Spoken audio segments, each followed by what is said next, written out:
آپ عبد کسی انسان کے آگے نہیں کر سکتے. آپ نہیں کہہ سکتے عبد الرسول، یہ غلط ہے. عبد بندہ صرف اللہ کا ہو سکتا ہے انسان. یہ 5 نقطے ہیں توحید الاسماء و صفات کے. توحید کی تیسری قسم ہے توحید العبادہ. مطلب ہمیں صرف عبادت اللہ کی کرنا چاہیے، اس کے علاوہ کسی اور کی عبادت نہیں کرنا چاہیے. آپ اللہ کو رب مانتے، اللہ کو اچھے نام سے پکارتے، اچھے صفات دیتے، لیکن اللہ کے ساتھ کسی اور کو شریک کرے، کسی اور کی عبادت کرے تو یہ توحید العبادہ کے خلاف ہے. عبادت صرف اللہ کی ہونا چاہیے. اللہ کے علاوہ کسی اور کی عبادت کرے تو یہ توحید کے خلاف ہے. اسی لیے قرآن مجید میں لکھا ہے سورہ یونس میں سورہ نمبر 10 آیت نمبر 31 میں کہا جاتا ہے مشرکوں کے بارے میں. جب آپ مشرکوں سے پوچھیں گے کہ اس کائنات میں ساری چیزیں کس نے بنائی، آسمان اور زمین کے بیچ میں، اس کائنات میں سننے کی قوت کس کی ہے، کون وہ شخص ہے جو سب سے پاورفل ہے، اس کائنات میں کون ہے جو مردوں میں جان ڈالتا ہے اور زندوں کو موت دیتا ہے، اس کائنات میں سب سے پاورفل کون ہے، یہ مشرک کہیں گے اللہ. پھر آپ اللہ کے ساتھ دوسروں کو شریک کیوں کرتے؟ یہ آیت میں سورہ یونس میں سورہ نمبر 10 آیت نمبر 31 میں مشرک مانتے تھے توحید ربوبیہ میں کہ اللہ رب ہے، مانتے تھے توحید الاسماء صفات، اچھے صفات، لیکن اللہ کو ماننے کے علاوہ دوسروں کی بھی عبادت کرتے تھے. انہیں کہا گیا ہے مشرک. یہ پیغام دہرایا گیا سورہ زخرف میں سورہ نمبر 43 آیت نمبر 87 میں. جب آپ ان سے پوچھیں گے ان مشرکوں سے کہ آپ کا خالق کون، وہ کہیں گے اللہ. تو آپ اللہ کے علاوہ دوسروں کی عبادت کیوں کرتے؟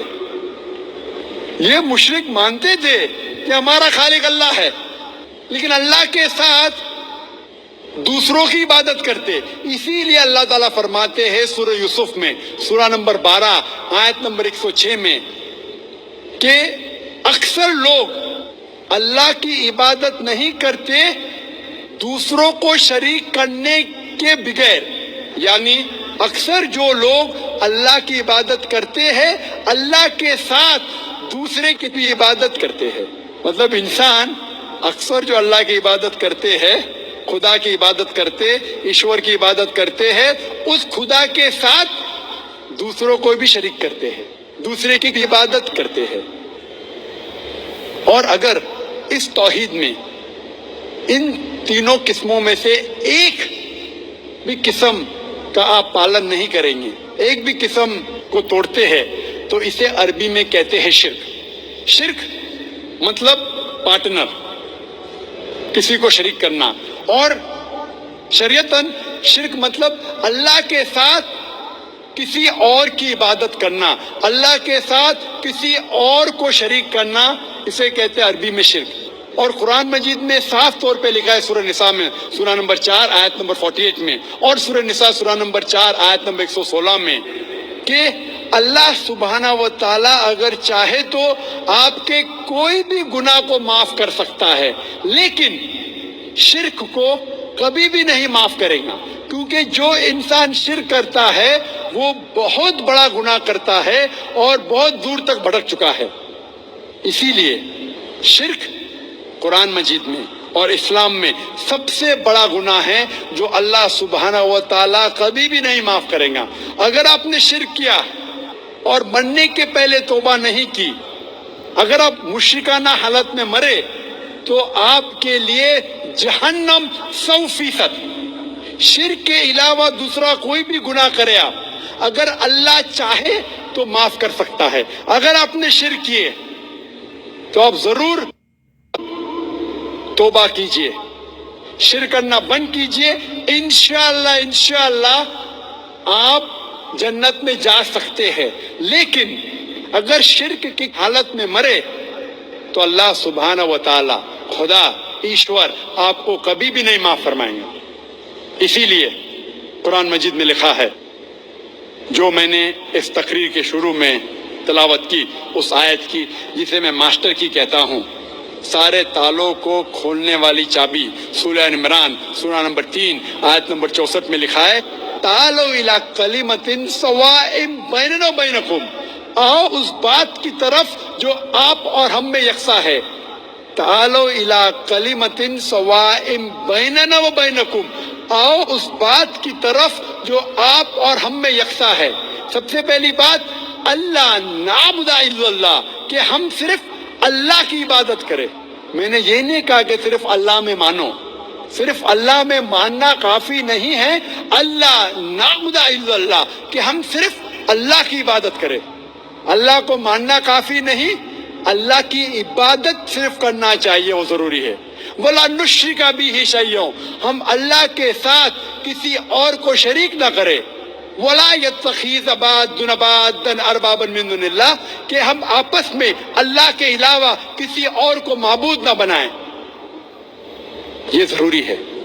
وَلَا نُشْرِكَ بِهِ شَيْئًا وَلَا يَتَّخِذَ بَعْضُنَا بَعْضًا أَرْبَابًا مِّن دُونِ اللَّهِ فَإِن تَوَلَّوْا فَقُولُوا اشْهَدُوا بِأَنَّا مُسْلِمُونَ، اور اگر اس کے بعد وہ لوگ نہیں مانتے تو ہم گواہی دیتے ہیں کہ ہم مسلمان ہیں، ہم اللہ کی عبادت کرتے ہیں اور اللہ کا کہنا مانتے ہیں۔ یہی پیغام عیسیٰ علیہ السلام نے دیا۔ قرآن مجید میں لکھا ہے سورہ مائدہ میں سورہ نمبر 5 آیت نمبر 72 میں لَقَدْ كَفَرَ الَّذِينَ قَالُوا إِنَّ اللَّهَ هُوَ الْمَسِيحُ ابْنُ مَرْیَمَ، وہ لوگ کفر کر رہے ہیں جو لوگ کہتے ہیں کہ عیسیٰ علیہ السلام ابن مریم اللہ ہے، وہ لوگ کفر کر رہے۔ وقال المسیح، لیکن عیسیٰ علیہ السلام نے کہا یا بنی اسرائیل، اے بنی اسرائیل، اعبد اللہ، اللہ کی عبادت کرو، ربی و ربکم، جو میرا رب اور آپ کا رب ہے۔ انما یشرک باللہ، اگر اللہ کے ساتھ کسی نے دوسرے کو شریک کرا، فقد حرم اللہ علیہ الجنہ، جنت آپ کے لیے حرام ہو جائیں گی، وما وہ النار وما للظالمین من انصار، اور آپ کے لیے جہنم کی آگ ہے اور ظالم کے لیے آخرت میں کوئی مددگار نہیں۔ عیسیٰ علیہ السلام فرماتے انما یشرک باللہ، اگر اللہ کے ساتھ کوئی کسی کو شریک کرتا ہے، فقد حرم اللہ علیہ الجنہ، جنت اس کے لیے حرام ہے، وما وہ النار وما للظالمین من انصار، اور اس کے لیے دوزخ کی آگ ہے اور ظالموں کے لیے آخرت میں کوئی مددگار نہیں ہے۔ قرآن مجید میں اللہ تعالیٰ فرماتے ہیں سورہ انعام میں سورہ نمبر 6 آیت نمبر 108 میں کہ جو انسان غلط خدا کی عبادت کرتے ہیں آپ ان خداؤں کو گالی مت دو، ورنہ یہ لوگ جہالت میں اللہ کو گالی دیں گے۔ لکھا ہے قرآن مجید میں سورہ لقمان میں سورہ نمبر 31 آیت نمبر 27 میں اگر آپ اس دنیا کے سارے جھاڑ کو قلم میں تبدیل کریں گے اور سارے سمندر 7 سمندر ملا کے اگر سیاہی میں تبدیل کریں گے، پھر بھی آپ ان سے اللہ سبحانہ و تعالیٰ کے شبد نہیں لکھ سکیں گے۔ اس تقریر کو میں ختم کرنا چاہتا ہوں اللہ سبحانہ و تعالیٰ کی آیت سے، سورہ حج سے، سورہ نمبر 22 آیت نمبر 73 میں اللہ تعالیٰ فرماتے ہیں کہ اے لوگو اس بات کو سنو، جو کوئی آپ کے مددگار ہے اللہ کے علاوہ، اگر یہ سارے اکٹھا ہو گئے ایک مکھی کو بنانے کے لیے، پھر بھی یہ لوگ مکھی کو نہیں بنا سکیں گے، اور اگر مکھی کوئی کھانا ان سے چھینیں گے تو یہ لوگ اس کھانے کو بھی واپس نہیں لا سکیں گے۔ کمزور ہے وہ لوگ جو غلط خدا کی عبادت کرتے ہیں، اور کمزور لوگ ہیں وہ جس کی عبادت کرتے ہیں۔ وآخر دعوانا الحمدللہ رب العالمین۔ جی ہاں دوستو، آپ نے یہ ویڈیو دیکھا ہوگا، ماشاءاللہ ڈاکٹر ذاکر نائک نے توحید کے بارے میں کیا بولا اور شرک کے بارے میں کیا بولا۔ توحید جو ہے نا، اسلام میں اس کی بڑی اہمیت ہے۔ توحید اسلام کا پہلا ارکان ہے، کیونکہ اسلام کی جو فرسٹ پرائیارٹی ہے نا، وہ اللہ نے توحید کو دی ہے۔ اگر آپ کا توحید مضبوط ہے اور آپ کامیاب ہو اور آپ کی ہر عمل قبول ہو سکتی ہے، اور اگر آپ کے توحید میں شرک ہوگا، بدعت ہوگا، تو وہ قابل قبول نہیں ہے اللہ کے دربار میں۔ اسلام جو ہے یہ ایک درخت کی طرح ہوتا ہے، اس کا جو جڑ ہے وہ ہے توحید۔ اگر جڑ میں ہی خرابی ہوگی، اگر جڑ میں ہی کوئی کیڑا ہوگا یا کوئی چوہا کاٹ رہا ہوگا تو وہ جو پیٹ ہوتا ہے یا جو درخت ہوتا ہے وہ دھیرے دھیرے سوکھ جاتا ہے۔ اسی طرح اگر آپ کے بنیادی ارکان میں ہی شرک اور بدعت ہوگا، آپ کی جو عمل ہیں تو وہ بیکار ہو سکتی ہیں۔ تو ہمیں حساس رہنا چاہیے، ہمیں شرک و بدعت نہیں کرنا چاہیے۔